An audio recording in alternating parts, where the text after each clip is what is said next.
Hello guys, ito po yung part 2 ng Itot the Great. So ako po yung nagbabalik upang ipagpatuloy ang aming kalokohan dito.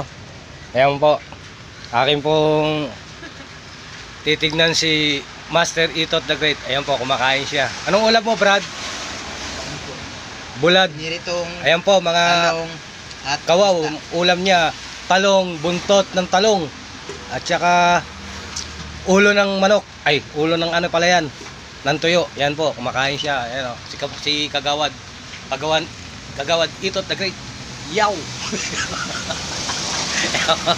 Ayan po, so ito po yung part 2 ng Itot Dada Great Vlog. Yan po, so titignan ko po yung aming kakabitan na signage, mga ka-wow.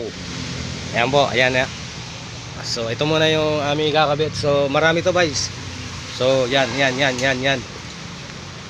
Pero hindi kami makapagkabit ngayon guys kasi malakas talaga ang bagyo ba.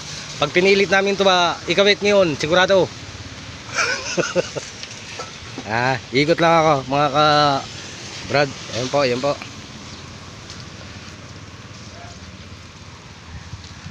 Yan po yung kakabitan namin signage, mga ka-wow.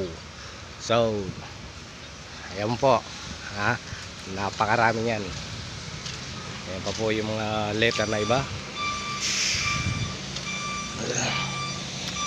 So mga kabaw, so sana po sa aming pagbabalik ayan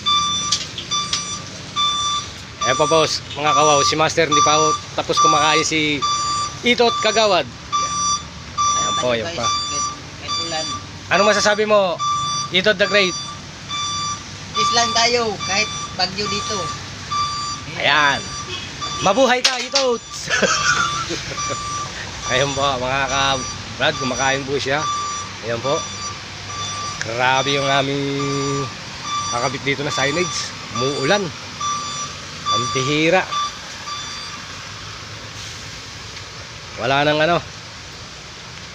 nang humpay na ulan. So hanggang dito na lang mga ka-wow. So kami po ay magbabalik sapagkat kami po ay mag-uumpisan ng trabaho.